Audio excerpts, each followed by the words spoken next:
So ayan mga kamekaniko, magandang araw sa inyo. Ngayong araw naman ay tuturuan ko kayo kung paano magpintura ng side skirt ng click. Ayan. Tuturuan ko kayo step by step mga kamekaniko para malaman nyo. At saka sa mga gusto nga pala magpa-repaint diyan ng side skirt ng click, PM nyo lang ako dito sa ating page. Pero tuturuan ko muna kayo kung magugustuhan nyo yung ating pintura dito sa side skirt ng click. Bali nga pala ang ipipintura natin dito ay pearl white mga kamekaniko, kasi pearl white yung click nung customer natin na si Wilbert. Basta Wilbert, nakalimutan kong pangalan. Shoutout sa iyo Wilbert. Ito na yung side skirt mo, sisimulan na natin. Yan. Turong ko kayo, let's go. So yan mga kamekaniko, unang step na gagawin natin ay kumuha lang kayo ng liha. Yan, 400 grip. Wala 400 doon. Ito, 400 ito. Yan, 400 grip na puto lang. Ito na yon. Lihain lang natin lahat.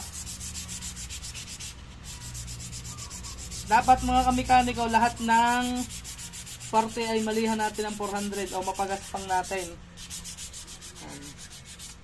Tapos, tuturo ko sa inyo mamaya mga kamekaniko kung anong pintura yung gagamitin natin o primer para kumapit. Siyempre, pag kami medyo malalim, yan, kailangan yung pantayin kasi hindi tayo magmamasilya dito mga kamekaniko. Kailangan pantay na agad to. Pagka namang hindi kaya ng lihang 400, gamitin nyo na medyo makapal-kapal para mawala, tapos 400 ulit.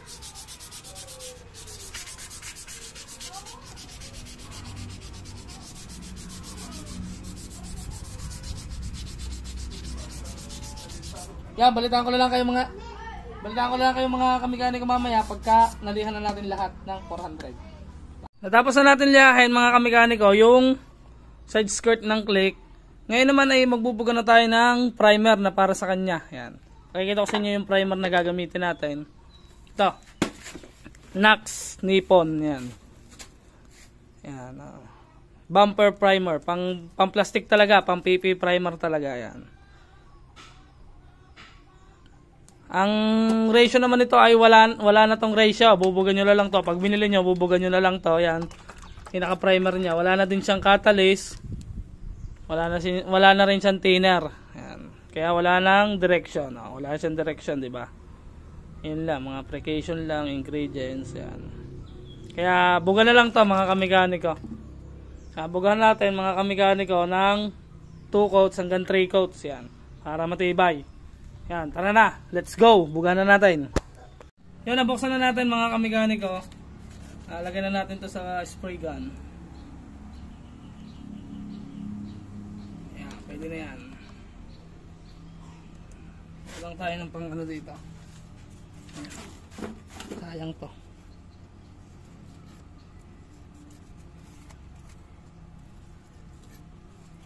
Yan, buga na tayo sa loob, let's go.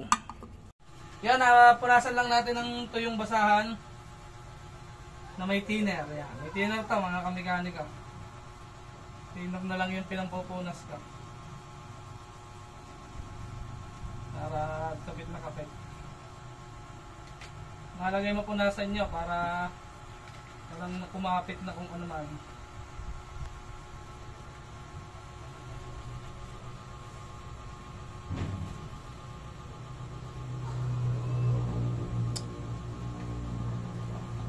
Bukan na natin. Maragdag. Kapyaw nga lang pala mga kamekaniko sa unang buga.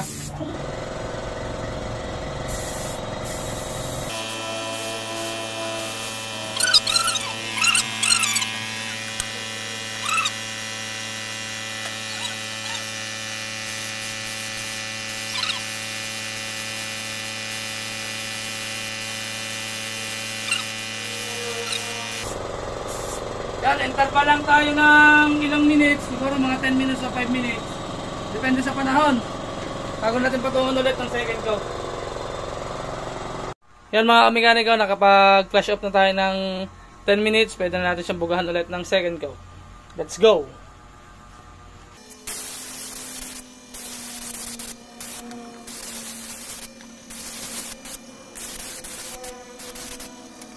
Yan, flash off ulit tayo ng 10 minutes para sa third coating. Yan, nakapag-interval na ulit tayo ng 15 minutes naman, mga kamekaniko. Kasi medyo kumapal na. Tuyo na yan, oh. Patong naman ulit tayo ng pang third coat, mga kamekaniko.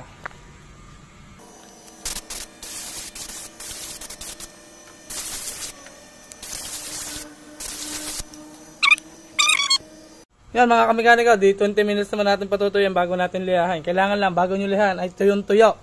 Huwag kayong babase sa 20 minutes kasi minsan masama ang panahon, gano'n. Iba-ibang temperature. Ayan. Hindi patuyin lang natin, tapos lihahin naman natin ang 400 grip. Matapos ang 30 minutes mga kamekaniko na patuyo na natin. Ayan. Pwede na natin itong lihahin. Tsaka napakaganda mga kamekaniko, ito na flexible na siya. Ayan o. Flexible yan. Di ba? Flexible na yung pintura niya. Kahit anong gawin mo ng liko, hindi na nagka-crack. Ayan. Ngayon, lihain naman natin siya ng 400 grip. Yan. Update ko na lang kayo mga kamekaniko pagka nalihan na natin.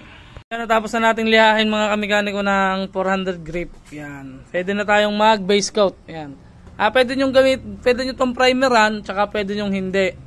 Pagpa-primer kayo mga kamekaniko, pagka mayroong mga hukay-hukay na maliliit, gano'n. Tapos yung bakat yung pinaglihahan, ito naman ay hindi naman siya bakat mga kamekaniko. Ngayon naman ay patungan na natin ng kulay putita. Kasi ang kulay nito ay pearl white. Kailangan natin mag-base ng puti. Yan. Ito, meron ako ditong nahalo nga pala. Ito 1/4. Hindi ko na napakita sa inyo. Pero ang ratio lang nito ay 1:1. Yan, kung gano'n lang karami yung pintura, gano'n din lang karami ang thinner. Yan. Huwag kayong maglalagay ng catalyst mga kamekaniko. Yan, bugahan lang natin mga kamekaniko. Let's go. So yan, bugahan lang natin mga kamekaniko ng puti.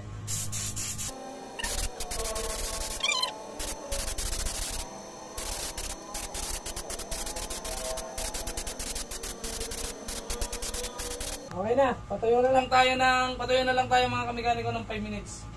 Second coat tayo. Yan mga kamekaniko, second coat na tayo. Nakapag na tayo, touch up ng 5 minutes. Second coat na tayo. Let's go.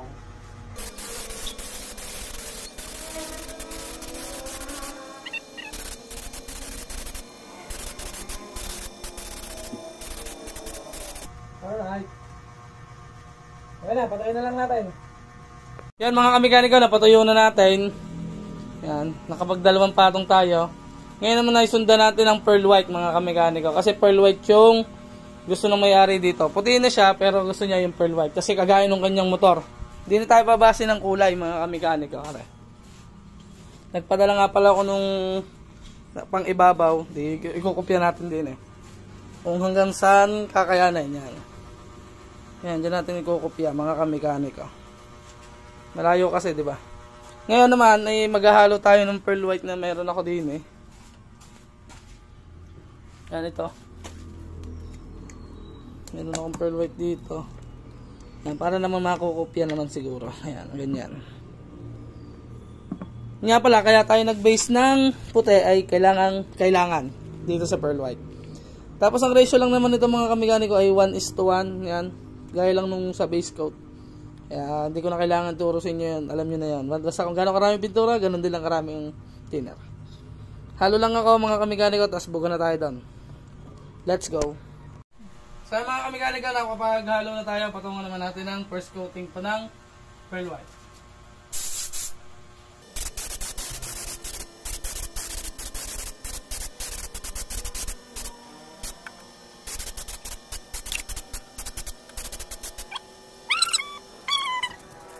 Tingnan natin kung kagaya na.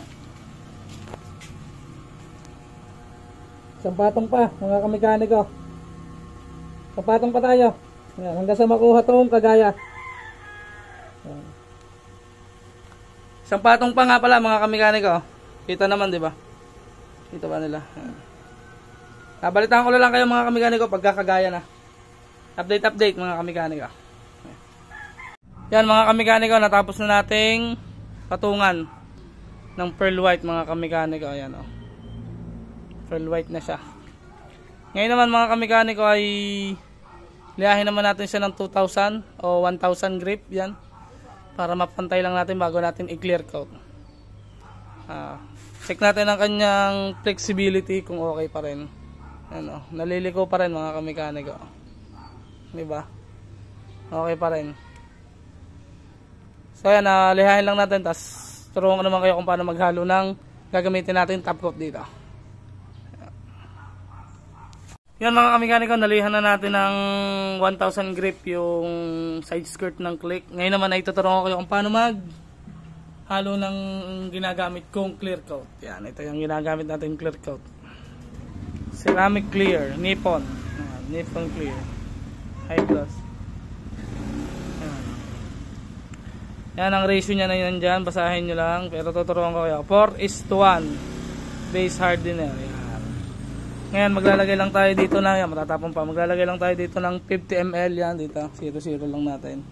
50 ml lang. Teka lang. At mag 0. Yan, 50 ml.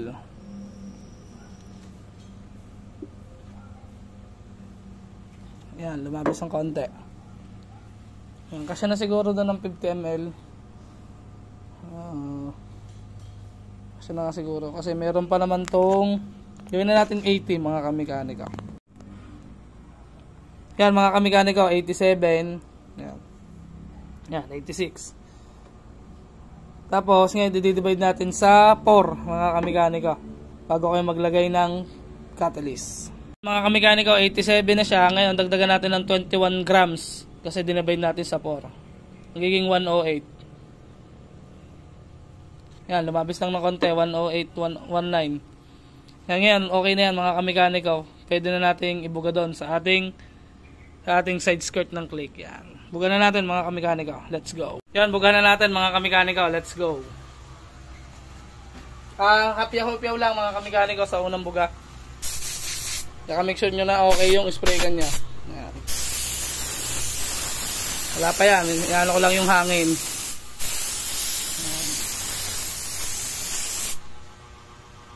Hapyaw-hapyaw lang. Let's go.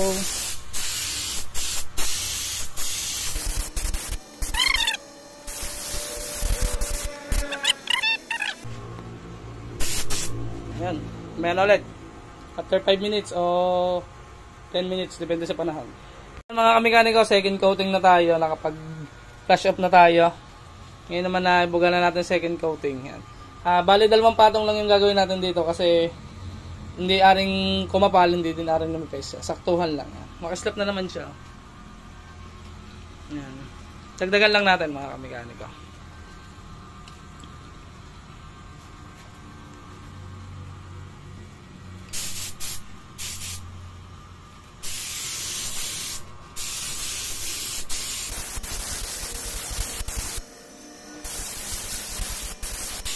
Alright, okay na yan mga kamekaniko. Patuyo na lang natin. So yan mga kamekaniko, nakuha na natin doon sa ating paint room. Tapos na rin siya. Medyo tuyo-tuyo na rin. Kasi isang oras na natin ng patuyo. Yan, ito na yung kanalabasan mga kamekaniko. Yan.